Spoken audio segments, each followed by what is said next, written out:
Hello, I'm Jack Lyon, and this is my digital story for Education 351. So for my placement, I was put in Pioneer Middle School in Sherman ISD. My cooperating teacher was Michael Crookston, and I was assigned to his 7th grade AP/GT Texas History course.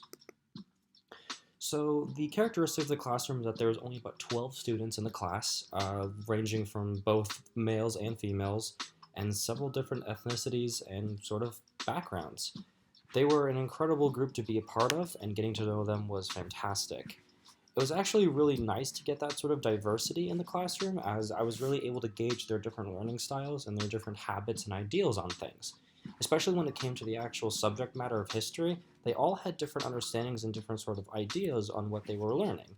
This sort of diversity really helped things kind of move on and make things a lot easier in a sort of classroom setting. So for our actual learning, we did Texas history. 7th graders in Texas usually start here with Texas history. We started just around the time of the early exploration of America and ended just around the time of Stephen F. Austin and other famous explorers. To make things more specific, these were some of the pictures and slides that we used in our classroom. We would talk a lot about historical figures and these sort of areas around that. So a lot of explorers, territory, and a lot of border changes. During a couple of my observations, I was able to teach them the sort of mapping and charting of the United States of America and how Texas fit into it over the course of time that it changed. So one of the slides that I actually pulled straight from one of the PowerPoints that I worked on was this one, which was one that we taught Mexican independence and the Impresario era. An example of the slide that I got to work on looked like this, which was the Seeds of Revolution. One of the things I actually kind of struggled with in my teaching was that I kind of failed at pronouncing some Spanish words. This isn't really the end of the world, and it's definitely something I'm going to be working on in the future, but a lot of my students were bilingual, so they were really, really helpful and very supportive of my lack of understanding. Plus, I got to learn along the way, so I guess it was a win-win. This was a complete it now. This was a really big part of the day, as it kind of started how we would sort of present things and how things would move along in the classroom. Whenever we were ready to start, we would always go one by one, as seen here, explaining the answers to the filibuster. This gave the kids the ability to sort of start the day in a sort of, I guess, clockwork system where they were really able to know what is expected of them and what to do each and every day. I didn't get to use too much of what I learned in the classroom for Pioneer, but there were actually a couple of things that I found really useful and things that I really pondered about. I used a lot of Love and Logic because, although it was a bit corny at times, it actually did have some really useful lessons that really helped me understand the sort of difference between me and the kids. One thing that I was really, really good at in the classroom was that I was really passionate about what I was teaching, and the kids really seemed to like me. But another thing that I struggle with is sometimes I talk too fast. But Love and Logic and a couple other classroom tips that we learned helped me sort of, I guess, reel that in and really understand where I was and how to be a little bit more stable as a teacher in terms of my volume and how fast I'm teaching the material. Another thing that I was kind of interested in was the child abuse section that we learned towards the end of semester. However, and very, very luckily, none of my kids seemed to be showing any signs of problems regarding that, which was very good in the long run.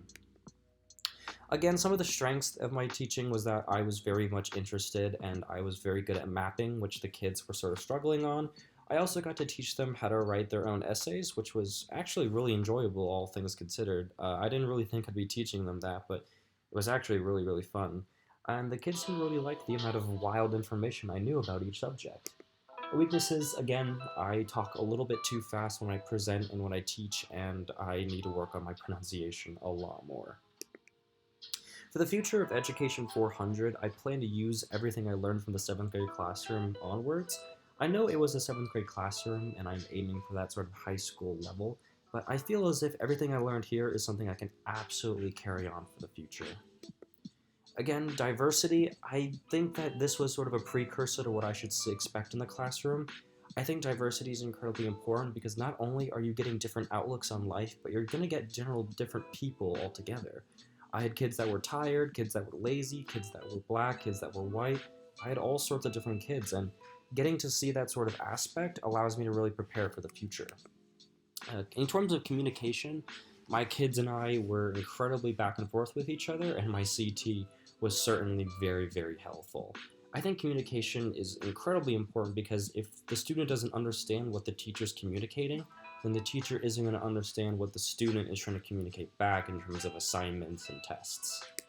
In terms of complexity, it's going to be hard not using the words understand or, those Bloomberg wheels, but truthfully, I think that this is something that I can absolutely work on because it's something that I'm interested in the terms of how do I really get those lesson plans to stand out and what can I have these kids really, really get from the lesson? What can I have them really, truly understand in the long run?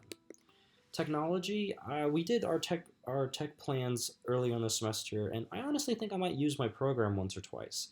Of course, there are some other programs I'm curious to try out, but I think technology is good because with the way things are going in our current day and age, technology is rapidly improving and rapidly advancing, and so as a teacher, I need to be up to date so that way I can keep up to date and allow my students to use technology for the betterment of the classroom.